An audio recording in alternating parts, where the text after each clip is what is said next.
Howdy,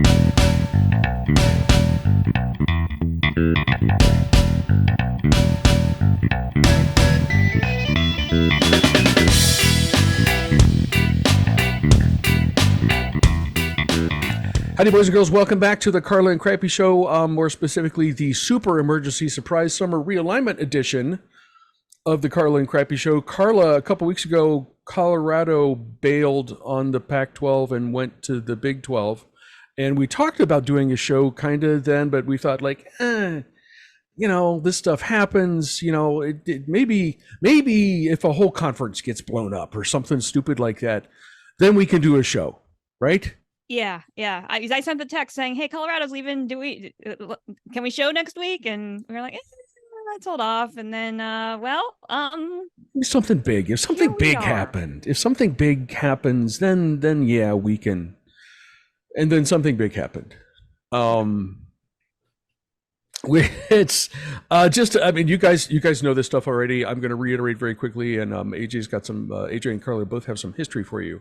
But this process for us began when Colorado packed up for the Big 12. The Pac-11 then gets a look at its proposed TV package, a streaming deal with Apple. The schools reportedly are underwhelmed. On opposite coasts, Big Ten officials are starting to hold meetings about stuff. Pac-12 officials are holding meetings about stuff, including one that they during which they intended to ratify the Apple deal. There is more underwhelmed reaction, including from Oregon and Washington, which flat refused to sign the Apple deal. Friday, I was driving from Pittsburgh to Columbus to hang out with my folks, and I fired up Sirius XM's college sports radio and listened to several hours of mayhem after the deal almost collapsed. But on Friday morning, the Pacific Northwest, as in Oregon and Washington, joined the Big Ten. The Ducks and the Huskies. Actually, and this is a quick one. They will come in after this academic year. By the time I got to Columbus and sat down with my folks, the Big 12, which had been courting Arizona as a new member already, got the entire four corners, including Colorado, which had happened previously. They got Arizona State, and Utah. There, you guys are up to date on the last 2 weeks. AJ, this is not a process that only took 2 weeks, though, correct? Correct. And this goes back actually a decade. This goes back to the Pac-12 back in 2012. They signed a $3 billion 12-year deal with ESPN and Fox. And it is largely regarded as one of the biggest rights packages in the country. They had a really good deal in 2012. But they made a decision. It was $250 million a year, $21 million a school, which is effectively what they would have gotten out of the Apple deal now, a decade later. Yeah. Inflation, very different now. But one of the problems that the Pac-12 ran into is they decided to run the Pac-12 network themselves. The Big Ten owns their network with Fox. It's a 51-49 situation. The SEC, ACC, and not the Big 12, the Longhorn Network, but the ACC and SEC have deals where their networks are run by ESPN. Yes. Because they're not television conglomerates. They're not TV. They're a series of colleges. And so the Pac-12 network decided they wanted to own everything. And so they took on running the whole thing. They ran it out of a very large building in downtown San Francisco, which is incredibly expensive. And so the network overall was losing money. 2016, they were still struggling to get carriage specifically to meet like the channel is available on DirecTV. And DirecTV, by and large, in the TV market sets carriage prices because they have this incredibly wide reach nationwide because they couldn't get on DirecTV. No one could really figure out what to set the prices at. So there were still, this is where the jokes of it's on the Pac-12 network, so no one will see it. That's where they all sort of come from. Where'd they go? We fast forward to 2021, Larry Scott finally steps down. And everybody's like, great, they're going to bring in new business guy, George Klyavkov. He was previously president of entertainment and sports at MGM Resorts in Las Vegas. And everybody's like, okay, this guy knows how to do deals. He knows how to business. And their TV rights deal was coming up in 2024. So basically about 2 years before is when you really start negotiating and sitting down of like what you want, where are things going, what do you want to do? And by the way, TV money has more or less run conference realignment for more than the last 10 years. It's been going on since long before that. But this all comes really down to whenever the TV contracts are up, that's when teams start to shift conferences. Last year in July, USC and UCLA announced they're leaving for the Big Ten. A month later, the Big Ten says, hey, we're getting $1 billion a year from Fox, CBS, and NBC. Mm-hmm. Wonder how that happened. Oh, because you now have you have a nationwide conference with helmet brands everywhere. It's like the Big Ten networks, the house ad that they do where that goes the entire length of the country. Except now it actually is in Los Angeles and blah, blah, blah, blah, the whole thing. Yeah. And it's going to end up being a 4-minute ad soon. But as they start to run with this, the Big 12 jumps out very quietly and renews their deal early with ESPN and Fox for 6 years, $2.28 billion.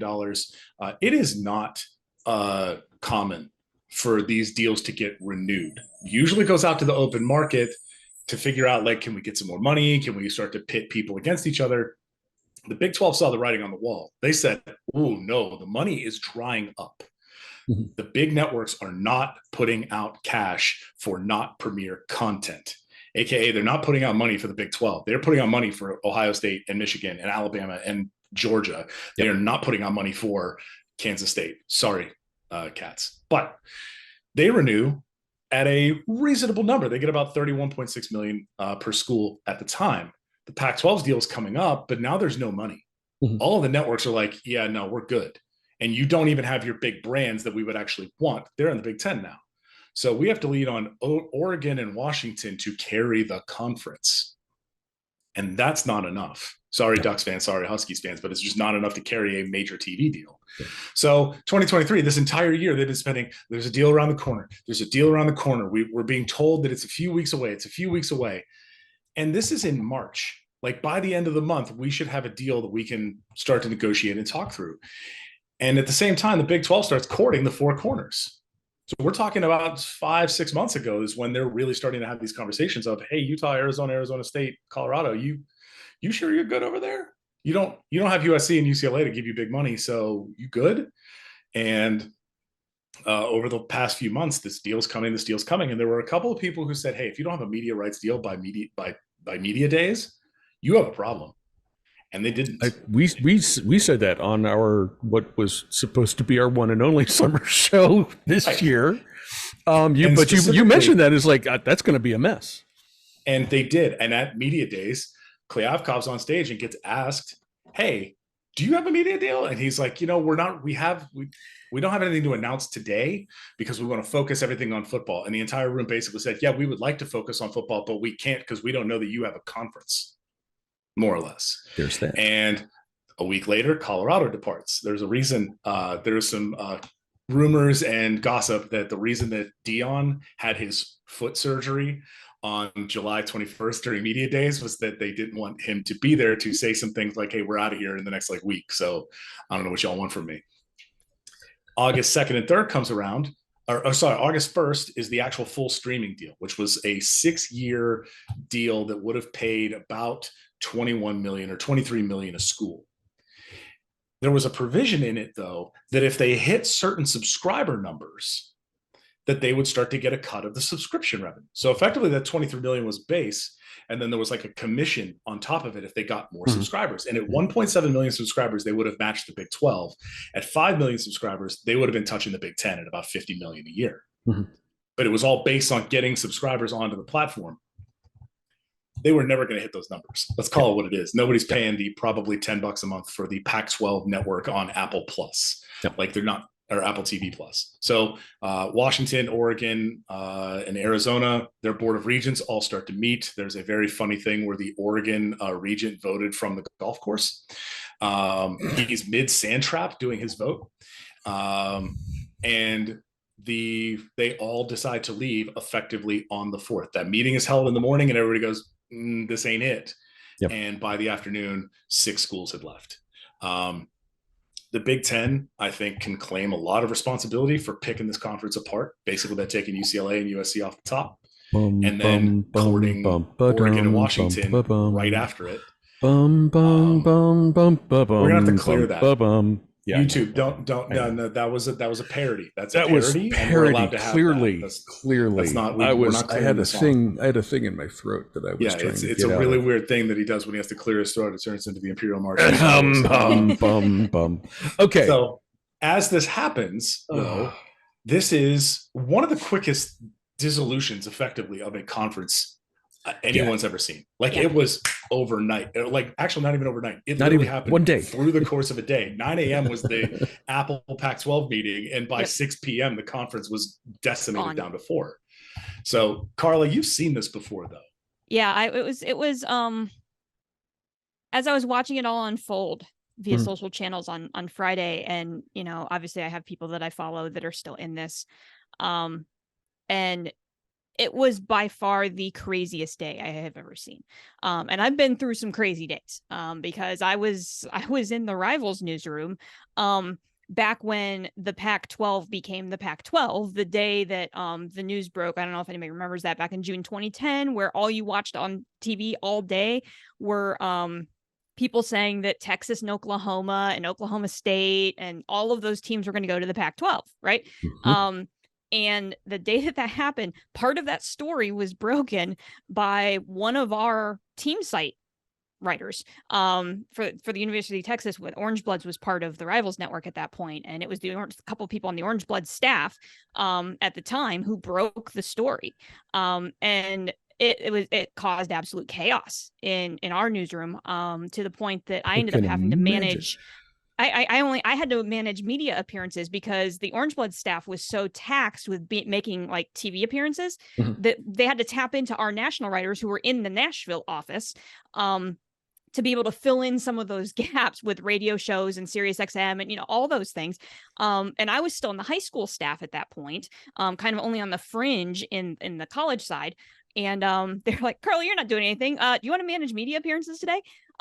And that was my day, was trying to keep everybody's schedules straight to make sure they literally weren't getting off the phone. It was literally, you hang up the phone and you hand them another phone to get on their next appearance. Like, that was the day. It was absolutely bonkers. And I will argue that Friday was even more bonkers, because when we got up Friday morning, when we went to bed Thursday night, we thought the Pac-12 was dead. We get up Friday morning and all those fun tweets of the flag was still there, right? It looked at one point like the deal was going to get done. After we'd all kind of written them off. The news Friday morning was the talk has calmed down. The Pac-12 is going to get this done. And it was like, okay, maybe this is really going to happen. That was at 9:00. At 9:30, Brett McMurphy is tweeting it's dead.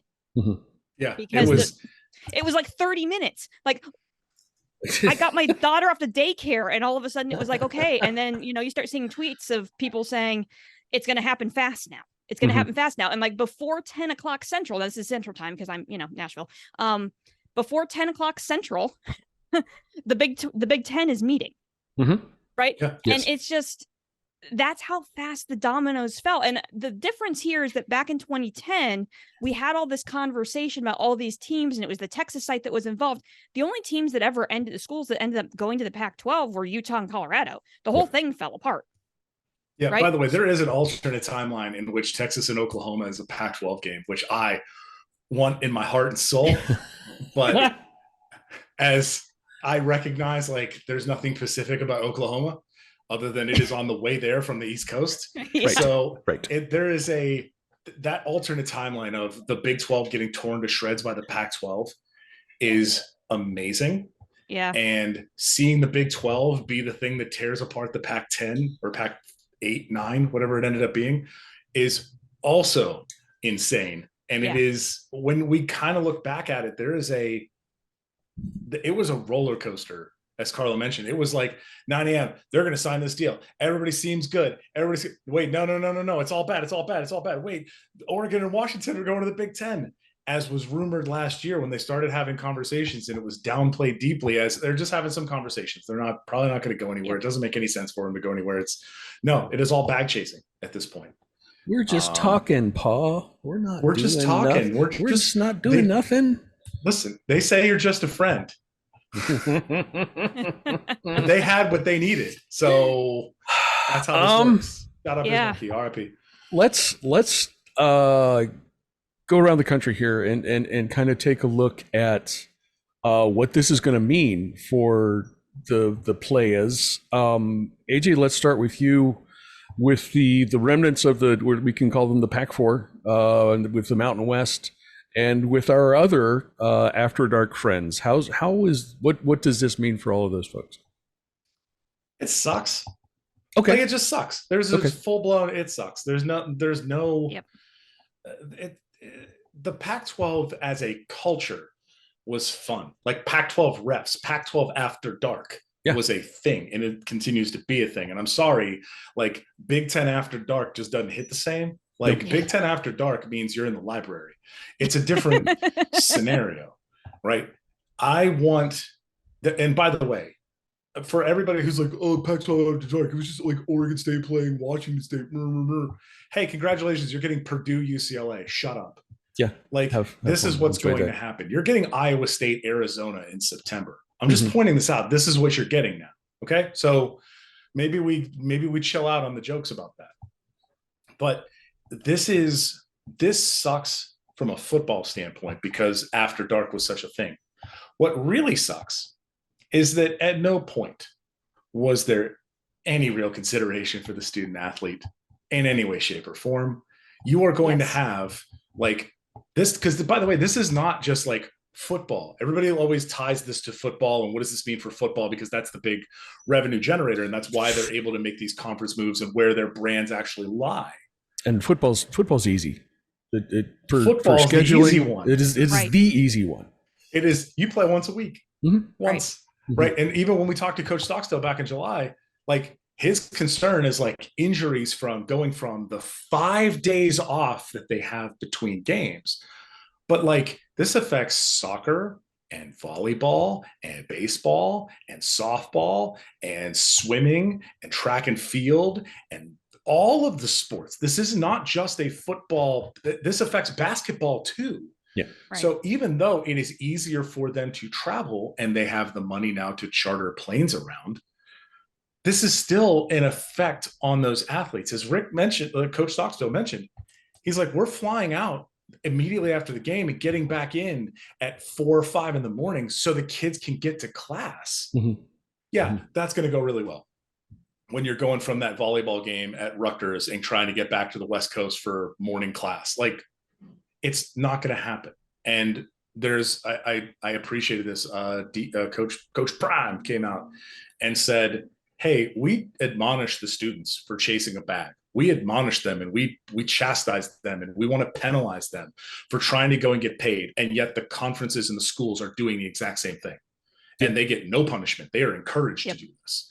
So there is a dichotomy in the sport right now that needs to be reckoned with, both from a student athlete, mental health, and compensation standpoint.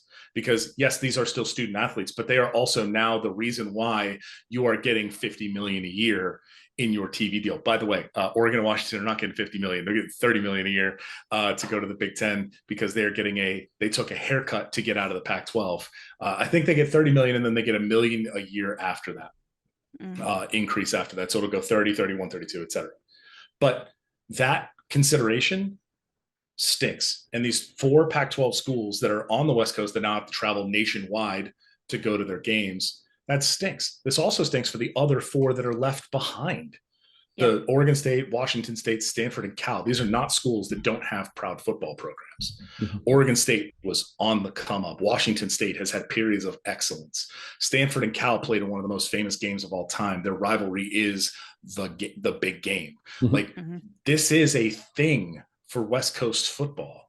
And those schools have to figure out something to do now, which in my mind is just going to be, you're going to have to take a deal from the Mountain West. And the Mountain West deal right now is going to be a absolute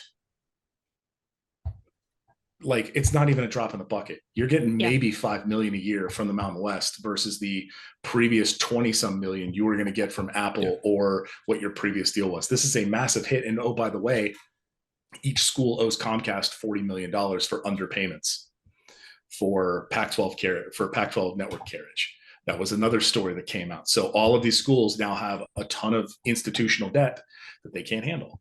And this is going to ruin a lot of those schools unless they decide to, all four of them decide to go independent, which they could, but ask BYU about that independent life. It ain't fun. Right. So there's a good column that I wanted to interject here because I agree with you 100%. Pat Forty wrote a column, I believe it was Saturday or Sunday in Sports Illustrated about he tweeted it this morning, recording this on Monday, on the impact of potential USA Olympic teams because Cal and Stanford don't have conferences, because the number of Olympians that come out of Cal and Stanford, right, particularly in the swimming. Mm-hmm. I mean, Katie Ledecky is Stanford, right? You know, all these major like Olympians are now at two schools that don't have the cash, like AJ's saying. And those, I'll say this, they've got other money, but like it's going to have an impact. Yeah, Stanford has the best overall athletic department in the country. Yes, say what you want about has football, for years. The rest of their athletic department, they are the most well-rounded. When they had football cooking with Harbaugh, they had legitimately the best athletic department in the country that wasn't even close. Right. Like they produce a ton of track and field athletes. They produce a ton of swimming athletes. Their volleyball team is incredibly good. Their women's basketball team is incredibly good. They have a number of these other sports. A couple decent golfers. And a couple of decent golfers. Tiger Woods, whatever.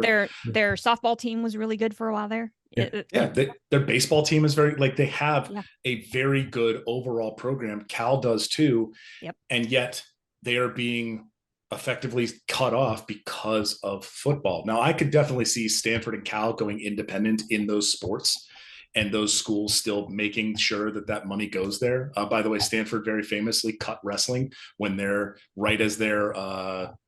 one of their wrestlers won the national championship and wore a Save Stanford wrestling shirt on the podium while accepting his championship. So there is the finances of college athletics needs to be fixed. And we'll get to that in a moment. But this is where this all lands. And I think the after dark market is going to be the Mountain West and whatever Pac-12 whatever Big 18, Big Other 18, or Big 16 and Big 18 schools are playing in those evening hours. Okay. Carla, you have been assigned the Big 18, I think is what we're calling them, and the SEC. What is this going to look like for those two organizations?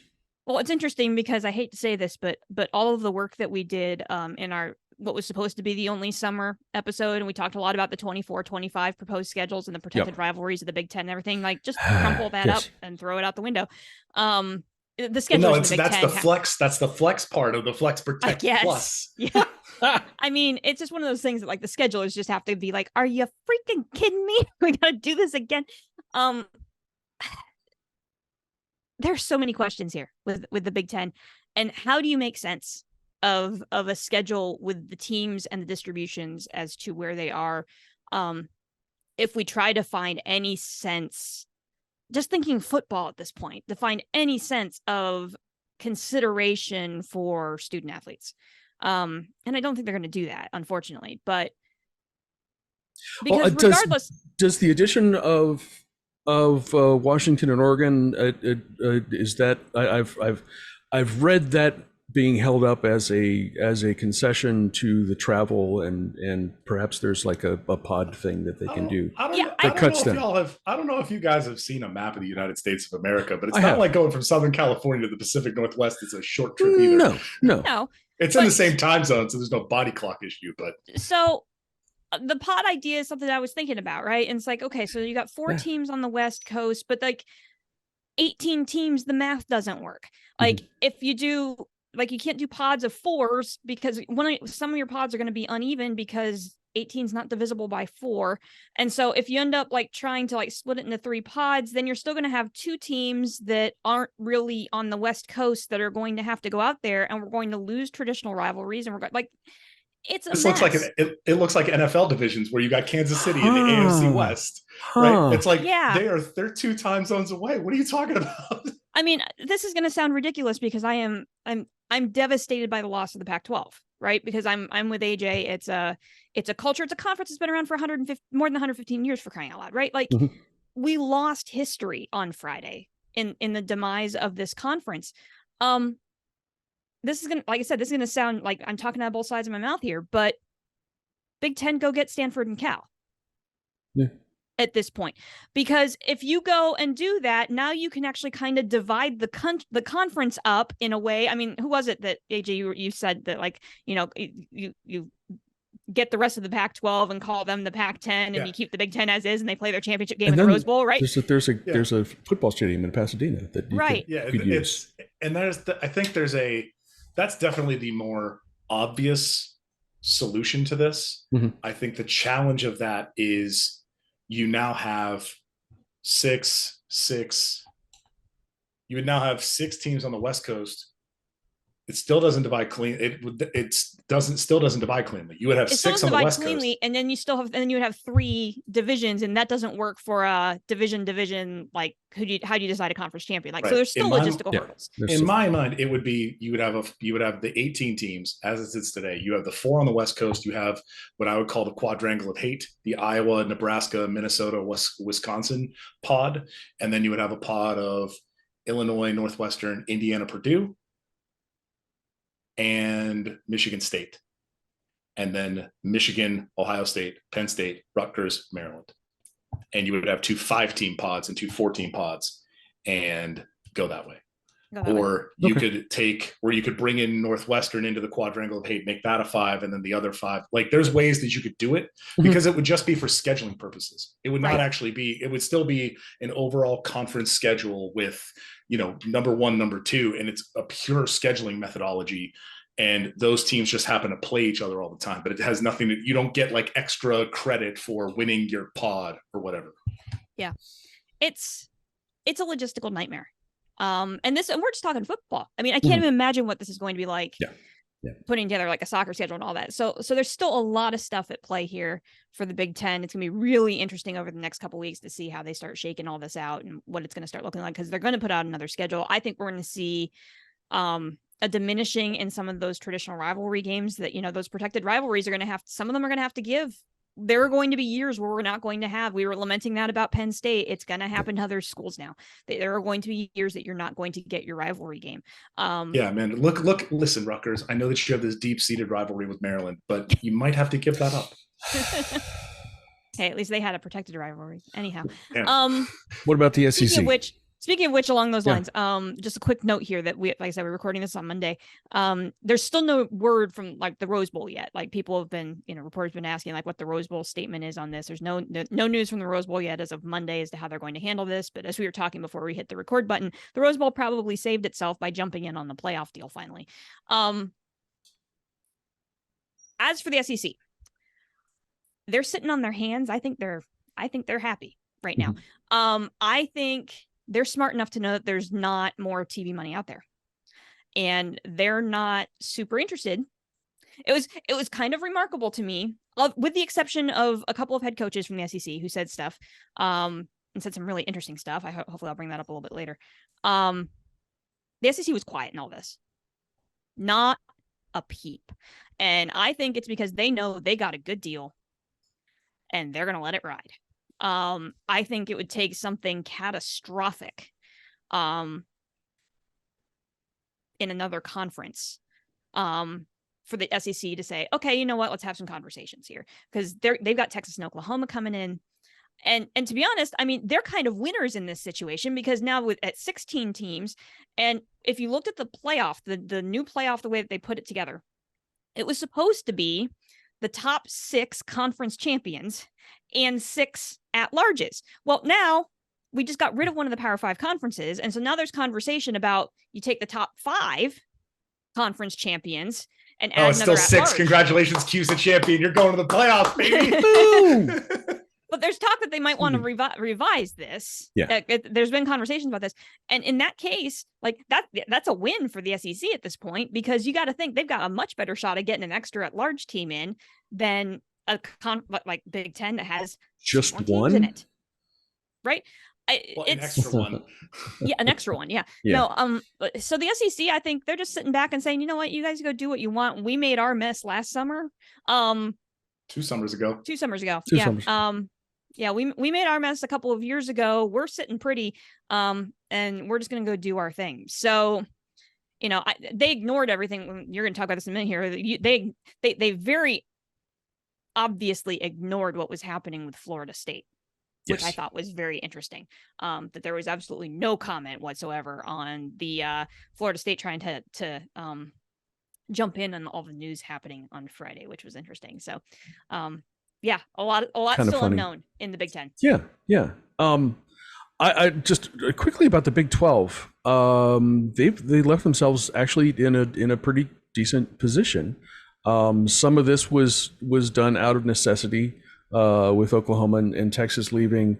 But the fact that they had started to work on the Four Corner schools it turned out to be a smart thing to do. They've made I think overall solid additions from Group of 5 conferences. The teams that they've added. So does that dilute the product a little bit? Yeah, maybe. But the fact that they already have a TV deal in place. That they know what they were working with. The additions of the Pac-12 schools that are coming are going to be good ones. I'm wondering what's going to happen when the hype when Coach Prime, when that hype dives down a little bit and realize he's not going to start winning national titles in the first couple of years. Maybe they're gonna be looking at a beast of a newcomer in Utah. And I'm going to be really curious to see how that's going to go. On the Pac-12, it took the belt with them. Yes. Yes. Listen, by the the way, I just need to point out, the Pac-12 isn't fully dead. We still have one more year of the Pac-12. Oh, yeah. So I want us all to get our coffee at 6 p.m. Y'all got to stay up. This is the last ride for Pac-12 After Dark. You got to stay up for this now. You don't have to pass the Hawaii test. But you got to stay up for some Pac-12 After Dark. You got to make it the halftime of the Pac-12 game. Halftime, okay. Halftime's doable. I will make this happen. In terms of Florida State, really tempted to say they should shut up. They're 500 over the last 4 seasons. They haven't won an ACC title in years, and they haven't been in the playoffs since the first year of the playoff. Did they have an argument? Yeah, probably. Can they reasonably get out of the ACC?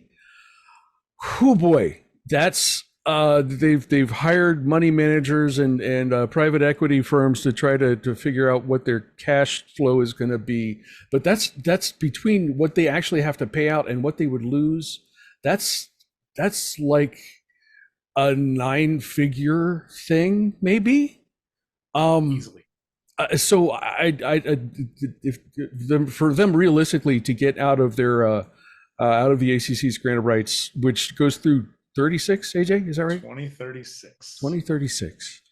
I'll say this about the thing that's in their favor. The thing that's in their favor is and again we're talking about TV here, and Florida State's with a probably a statewide market. Tampa, Orlando, Miami are all top 20 TV markets. Even West Palm Beach and Jacksonville are top 40 TV markets. That's a lot of eyeballs. So there's no question that I think they would be an attractive addition. Whether we're talking about the SEC at some point or I don't know if the Big Ten would look at them or not. But they for right now, it looks like that's just too much work to get out of the deal that they're currently working on. What were we going to say, AJ? So there's 2 things I want to touch on there. Number one, on the Big 12, balloons. I don't know. I don't know how I did that. I don't know how I did that. I Okay. truly don't know how I did that. I I don't know how I did that. I Okay. truly don't know how I did that. Okay. Thanks, Mac OS Beta. Yeah. Appreciate that. But on the Big 12 side, they didn't entirely build a football conference. Mhm. They built a basketball conference. Yes. Yeah. They brought in Houston. They brought in Cincinnati. Mhm. They brought in Arizona and Arizona State. They are bringing in and building. Like, I'm sorry, ACC. I love you. I love Tobacco Road rivalries and that sort of stuff. That's very, very fun.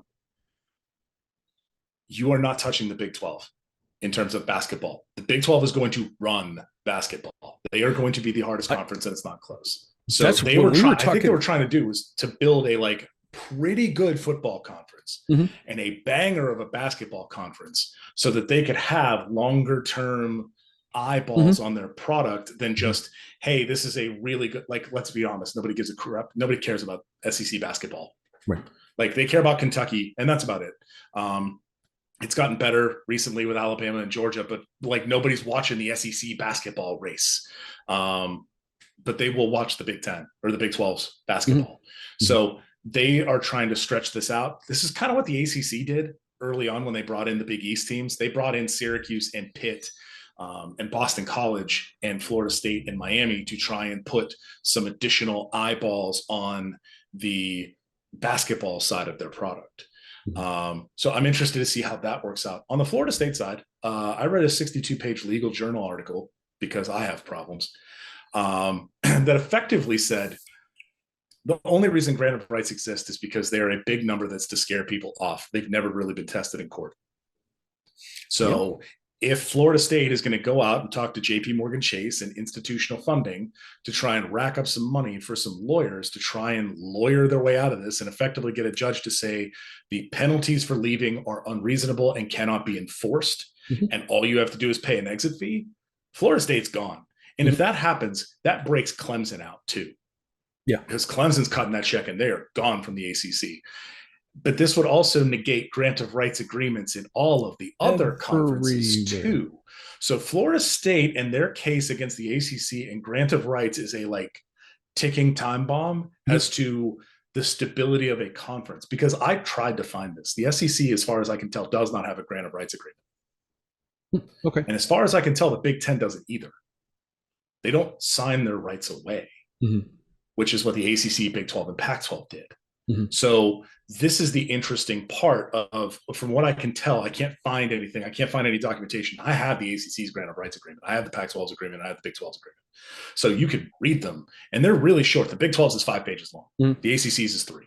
So it's not like deep legal lore. It's pretty straightforward contracts. So I see that as a big shift if Florida State can make it happen, and that potentially sets off yet another wave of all of this nonsense. But Crappy, did you want to talk about Notre Dame? I always want to talk about Notre Dame. Because Notre Dame homer, Crappy. This is I mean, this is your problem is 60-page legal documents. My problem is Notre Dame and wanting to get them in the Big Ten. And my dream world would be additional expansion to include Stanford and Notre Dame. Bring them in to bring the conference to 20. You've got 4-5 team pods or whatever. You've got Notre Dame with natural rivals, SC, Stanford, Purdue, Michigan. You know, that stuff is all there for the taking. And it's not going to happen, at least not now. And the thing that I wonder about, though, is one of the 3 pillars of Jack Swarbrick's things that he uses to hold up Notre Dame as its as an independent. And Jack is their athletic director. 3 things: loss of a TV partner, a significant loss of revenue, or a change that would make it unfairly difficult for Notre Dame to make the playoff. And I'm wondering about that last one. Right now, Notre Dame is able to put together a generally respectable schedule, respectable to killer. This year they've got Ohio State and SC at home. They've got Clemson on the road. That's those 3 games alone are those are big boy games. I wonder about the third thing. As bigger conferences try to squeeze in more conference games into member schedules, if ND starts losing scheduling partners, at what point does that third thing, the change that makes it unfairly tough for Notre Dame to make the playoff, does that happen? If it does, Notre Dame doesn't need to jump right now. Their contract with NBC is up in a year or two. It's going to get renewed, and they're going to be fine for TV. They're going to be fine for money. That third thing is the thing to watch. If that becomes an issue a few years down the road, then maybe, but not until then. We've apparently Notre Dame is expecting around 60 million a year from a new contract. They're currently getting 26. Yeah, they're going to be fine as far as that goes. I don't think they're getting 60. I think they get 40 tops. They want 60. That might be the sticking point that says, hey, Big Ten, what's up? But the problem is they are an ACC member. And there is a contract for football. And there is a contract that says if they give up independence, they must become a member of the ACC. I would refer you back to your previous statements about courts and lawyers and contracts and things. I don't know how good Notre Dame's legal school or law school is, but I'm sure it's pretty good. It's probably okay. I would think they have a few people that might be able to give them a hand. We've kind of hinted at this as we've gone through this process, and I'm curious to hear AJ's summary of this, because I remember the time when the NCAA held the TV rights for college football, for all of college football. Perhaps, AJ, it's time we go back to that. AJ wrote out of the blue, again because he is the person he is, a lengthy proposal. It's 1,800 words. I didn't need to do this. Just kept going. Okay. Yeah. That offers a modicum of sanity in a world that becomes increasingly insane. And this is something that you're going to be able to read. And I'll let Carla explain that when AJ's done. But AJ, take us through what you see here and how this might work. So, as we've alluded to a number of times, between this and the USC, UCLA shows, and Texas and Oklahoma, all of this is about money chasing. It is schools wanting to collect more money from TV networks, and honestly, the stability that comes with that, especially if you're a school going into another conference with a newer deal, right? The problem is that as these schools constantly chase money, it is very clearly losing what makes college football great, which is the rivalries, the regionality, the culture, the history. No one cares outside of the great state of South Carolina about Clemson and South Carolina football, but those people care incredibly deeply about it. I can say a little bit less about the Ohio State-Michigan rivalry because there's about 18 to 19 million people a year who tune into that game. So there's a lot more people who care, at least visually, ratings-wise, to it. But Clemson and South Carolina. There are people who care about Ohio University and Miami. Correct. And they care deeply. And it's not, you can watch the game on a Tuesday on ESPN2 or whatever it is, but yeah, that is the passion for the people who wear the shirt that I'm wearing, which is an OU Maction shirt, for those of you who are listening. And this is a big deal. This is what makes college football different than the NFL. And one of the things I tried to come up with was, okay, what would you do to fix this? How would you solve this problem? The issue goes back to about 1980 when there was a Supreme Court ruling because Oklahoma and Georgia sued the NCAA saying, we should control our TV rights. You don't control our TV rights. We should be able to put our games wherever we want to. If we want them on local TV, we're going to put them on local TV. And they took it to the Supreme Court and they won. And so all of the schools got the ability to negotiate their own TV deals. The problem is that, well, when you're a bunch of individual schools, negotiating TV deals with every single network that you want to negotiate with is really, really hard. And so they started to hand their rights off to the conferences. They grant the granting of the rights to the conferences to go negotiate a TV deal overall. This benefits little schools like Indiana, who don't exactly have the big viewer base that a school like Ohio State does. And Ohio State brings in viewership that effectively benefits everybody else that's in that conference. Same with Michigan, same with Penn State, et cetera, right? But one of the problems now is that there is now a huge dichotomy in the money in the sport. The big two, the SEC or the Big Ten at $1 billion a year, and the SEC at about $800 million a year, collect $1.8 million. All Power 5 and Group of 5 schools combined get $2.8 billion, which means the other 8 conferences are splitting $1 billion. Let's break that down a little bit further. The other Power 5 conferences at the time, when the Pac-12 was still alive, are getting $800 million of that. The Group of 5 gets $200 million in total across 62 teams. The Power 5 gets $2.6 billion across 69 teams, I believe, is the current number. So you have this huge gap. Bowling Green and Alabama play the same sport for the same title, but they are not operating on the same planet financially. So how do you actually make this better? And how do you solve the problem of chasing down TV partners, et cetera? Well, look to the pros. Literally, the NFL, the NBA, Major League Baseball, NHL, they negotiate that as a group. Effectively, the NFL does not care about conferences in any real way. They have the AFC and the NFC, but they are not conferences. They are just the vestiges of the old AFL and NFL. So how do you actually bring this all together? You bring the NCAA back in as the negotiator of the media rights. They own the TV rights across all of the schools. Now, they now have much more financial incentive to make this work because the TV networks are willing to pay literal billions of dollars a year to broadcast these games. But by doing this, that means the conferences who don't have any effect on the rules, how the game is played, how the recruitment or anything like that works, they don't really have a purpose.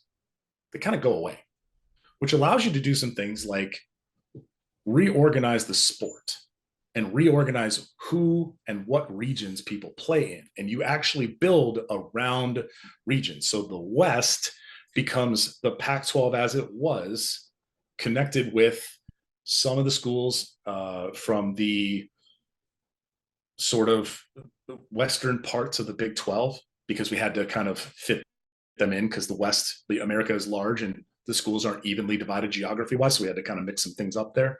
Notre Dame's in the Pac-12 in this concept, by the way. I do not approve. They're back with their rivals, USC. I do not approve. I'm kidding. Yeah, they're there with their rivals, USC and Stanford. So instead of going to the ACC, they're going to the Pac-12.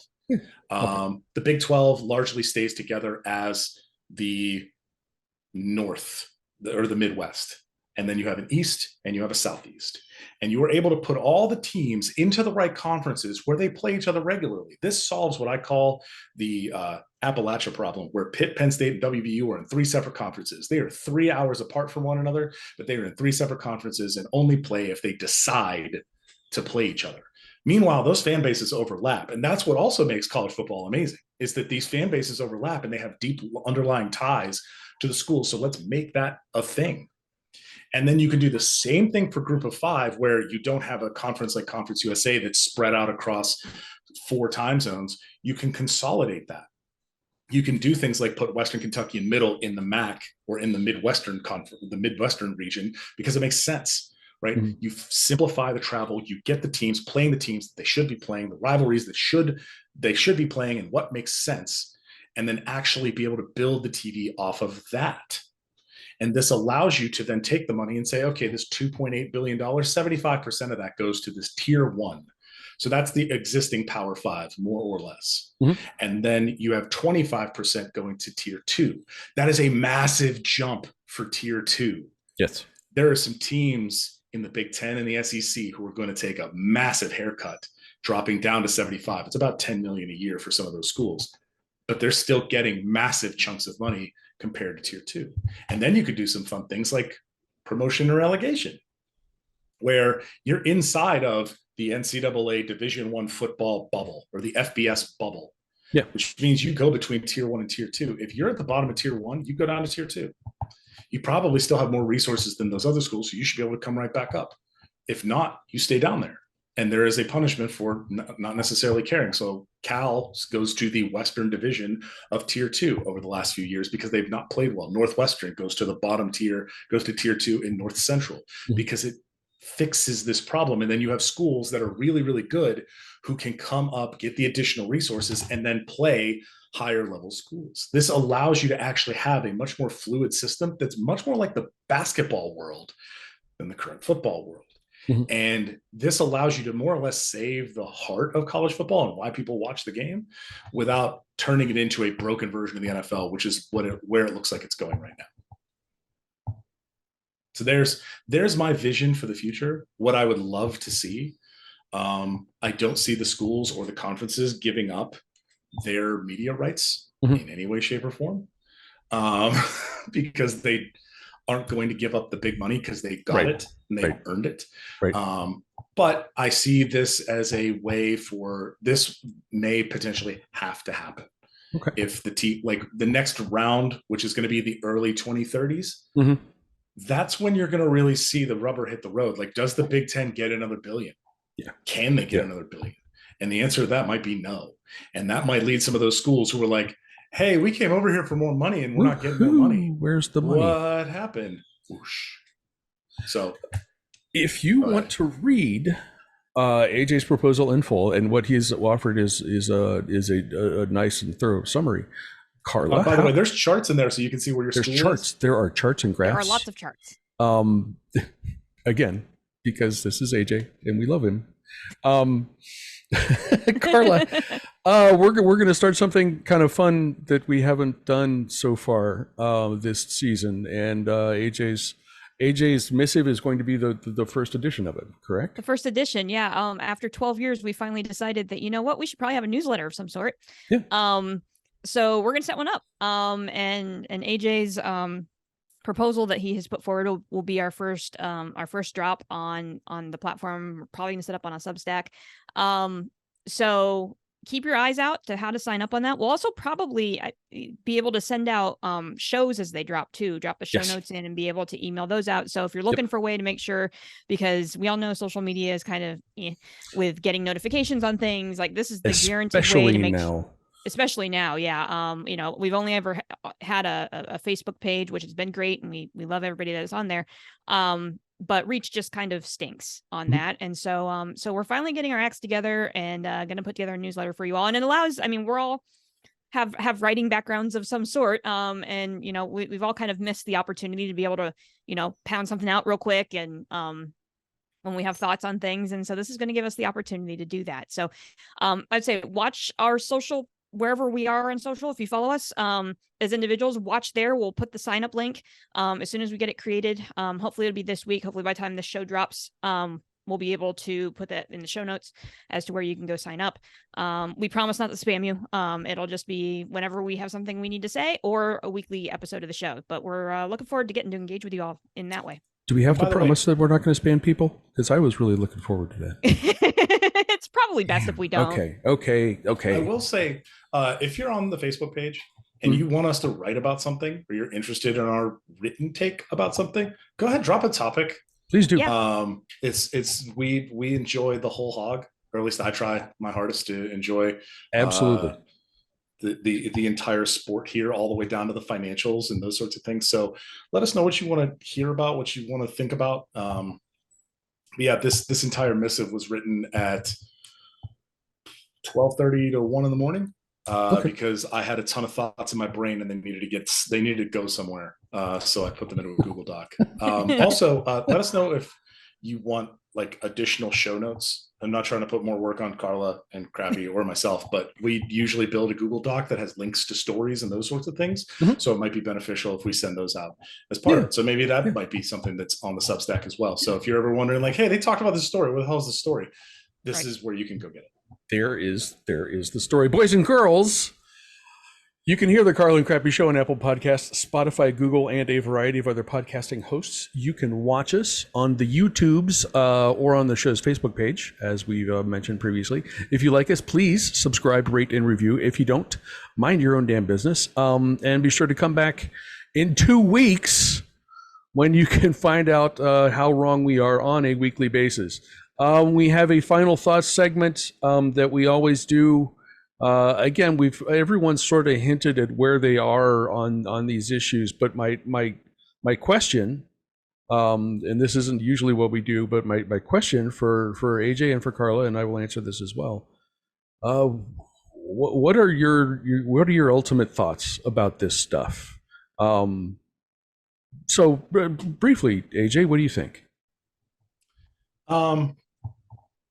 This is the most blatant example of college sports being a real business. That the money drives this far more than anybody would like to think. And the news the past few days between all of the Pac-12 collapse and the Florida State things are nothing more than you have to follow the money. You have to follow to understand the future of the sport. You have to follow where the money goes. And that's gross. I know that we have talked for many, many years about like, oh, they cheat and they pay and they players, but nobody is necessarily concerned about the players and their compensation for their services in the chase for the money. Mm-hmm. And those things must be reckoned with. I don't expect them to be reckoned with anytime soon. I kind of don't think they're ever going to be, and it sucks. Mm-hmm. But as we go forward as a fan base, you got to hold your schools accountable. You have to hold the organizations that are driving this accountable. Because by the way, the Pac-12 and the Big Ten are not like some nefarious set of organizations with their own organizational structures.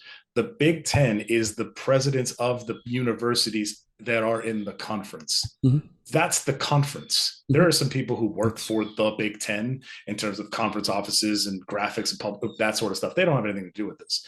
The people making the decisions are the presidents of these universities, not a nefarious outside organization that is pushing them. Although this is where I would love to see some pushback from the schools to their media partners. There was some reports that came out that the Big Ten pushing to get UCLA and USC, and then Oregon and Washington, was not the schools themselves. The USC is actually not thrilled about picking up Oregon and Washington. They did not want them. Yeah. This is being pushed by Fox because Fox would like more helmet games. So as we consider this is the dark path of the money. There's more money than ever in college athletics. Now, what do we do about it? What do we do with it? Can we make things better? Can we pay the players? Can we do the things that would make this sport more equitable overall? And that's where my feelings are in the last few days. Okay. Carla, what do you think? Yeah, kind of similar. As I was watching things happen on Friday, I felt like we lost the soul of college football publicly. Like we've lost the soul. I mean, the money's been there for a while and we know that they've been chasing the money, but this was the first time that it was actually out there on public display and people were saying the things that they've never said publicly before, right? About the fact that this was a strict money play.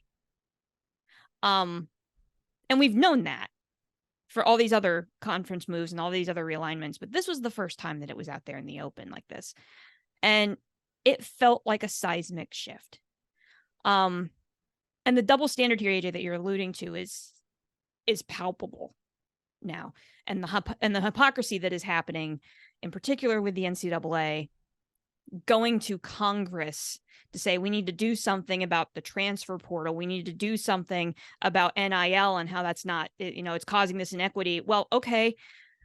The conference presidents just transfer portaled an entire conference to its demise. And by the way, I want to point out that for as much as we think they have this like overarching, like massive infinity gauntlet type of power, the coaches involved at these schools had no idea. Right. Or very little idea, if anything. No. There's very few schools where that coach probably was told that this was coming. I could probably name 3 of them, and that's it. Everybody else is just as in the dark as everyone else is. There was a quote from Jake Dicker. They were interviewing him at their training camp, and he basically went off and was like, "This sucks. Like, our kids work hard to play their rivals in this conference. We play our neighbors, and now we don't get to do that. And he's like, that's not what this sport is about. And I think that, I don't think that the bits about the transfer portal and the destabilization of rosters and like player movement, I don't think that's completely unfounded. But that dichotomy of, you want to restrict the motion of the players, and you want to restrict where they can go and how they do that and what they're moving for. Yep. While at the same time doing it to whole programs. Yep. That's the dichotomy, but I think it's being driven by two different groups, right? The coaches are mad about NIL and portal and this and that. The presidents are doing that exact thing, just at a far bigger scale. Right. And I think that's the dichotomy of the sports themselves don't really get the say in the matter, because it's all about the money. And the university presidents, their job is to bring in funding for the university. That's what their jobs are. So they're doing their jobs. And that's the really gross part of this, is that you have this dichotomy that is actually, when you break it down a little bit, it actually makes sense that there's concerns here that this is negating. So that's, I do think you're right. This is the most blatant, just, this is why we're doing it. Right. Do something about it. And it's changed the landscape of the game now forever. At least for the very long foreseeable future. The fact that, there was no regard for the student athlete here. And like you mentioned the Dickert quote, as I was watching, like, I saw the Dickert press conference. I mean, he'd just come off of camp. He'd just come off the field. He had no idea what was happening to his conference in that moment when they were talking to him. And and he had the quote. Then I pulled this out of the video. I watched it again today. It says, the old question, how long would it take TV money to destroy college football? Maybe we're here. And we'll look back in 20 years and go, what are we doing? And little did he know, when he made that statement, that within 4 hours, his conference was going to be essentially dead, and that they were going to be left out to essentially kind of fend for themselves, and that's where we are. And it as a college football fan, it sucks. As somebody who works in academia, it sucks to watch them go after this money grab, and to know that this money is not ever really going to benefit the student athlete, let alone anybody else in the university. That's why we loved college sports, right? We loved college sports because it was students competing for pride, and like that was the, I don't know, I can't really even articulate it. That was what we loved about this game so much. If we wanted to see the money side of things, you watch the pro game, right? It's there for you. You've got a whole if you want to follow free agency, the NFL's right there. Right. Right. And I hope that we don't lose the beauty of what is Saturdays in college football because of everything that happened last Friday. But that still remains to be seen. Until then, we've got one season. Like AJ said, this is the last ride of the Pac-12. We've got one season to really enjoy this. Yes. Yes. I would also like to point out that we have one season of, I want to end this. I want to throw one little thing out there as a positive thing. Some of the moves lead to amazing things, like BYU Utah is a conference game now. Yes. That makes me happy. Texas has to go to Houston for 1 year. Texas has to go to play at Houston. That makes me happy. There's this season has a bunch of like last rides before it all gets turned upside down. Because, oh, by the way, following this season is when the 12-team playoff goes in. 12-team playoff comes in. Yep. So we have one last year. I need you all to think about this, is that this is the one last year where everything was as you felt for the last like 10 to 12 years. And now after that, after the end of the season, is when the entire roller coaster really begins. Yeah. So appreciate this one. This is where you should probably listen a little bit more intently to the Group of Five After Dark report, because college football is still very alive and well in the Group of Five. Conference realignment has happened in the Group of Five. No one has noticed. No one seems to really care. I want to point out True. that Carla, I beg you to name me everybody in the American Conference, because you can't. I can't. Because you can't. I can't do it. Right. Nope. So this is where, if you want to still follow the essence of college football, Group of Five, follow the FCS playoffs. Yes. There are still good traditional college football in the world, but the Power Five or now Power Four continues to move towards its almost like B tier NFL, day by day and year by year. Cornell football. Crappy. Cornell football. Yes. Cornell football is a viable alternative. Watching the Ivy League, it in a lot of ways it gets no more pure than that football. I am heartbroken for the kids at Washington State and Oregon State. And I'm heartbroken for the kid who grew up in Washington, or grew up in Eastern Washington, and has grown up around that rivalry, and he's a farm kid, and he goes to Washington State because he wants to play Washington every year. That's the very real consequence of what we have done over the last couple of weeks and over the last decade, as AJ pointed out. Is that what I'm going to be left with as an extremely myopic Ohio State fan? Probably not. But I don't have a ton of faith in leadership to get this right. We've seen what's happened with those Pac-12 rivalries. We've already touched on the fact that in the short term, at least, the temporary suspension of the Ohio State-Penn State series is a concern. I'm very much in a wait and see mode here from the standpoint of an Ohio State fan. I think the product eventually is going to feel okay. Although I've already talked about my misgivings with the actual in-person game day experience, and the fact that I'm really not going to do that very often anymore, because it has become something else, and it's become sponsorships and loud money and loud noises and guys screaming at us about when we need to be cheering, and that's it feels like that's part of this whole thing. It's the mini NFL, yeah, which, by the way, it is. Crappy, to your point about the Ivy League, they tweeted at 6 p.m. on Friday night, the more things change, the more they stay the same, and then a graphic of all the Ivy League schools. Nice. Which I love. So we will be paying attention to Cornell football when their season gets started in a few weeks. We will be paying attention to football in 2 weeks. We will be back here because that's when I don't have to stand on my desk and say my TV contract is better. We'll kick your TV contract's butt. We can just talk about football for a little while. I will say, though. Yes. I will say, by moving to the Big 18. Yes. You've now got a pretty good chant that you could chant at games where your conference has won. Big 18, Big 18, Big 18, like SEC. Like you can. It's got a good ring, and we should. Big 10 didn't work. No, it does not. It does not. So anyway, B1G did, though. B1G. No one really did that one. I don't know why that is.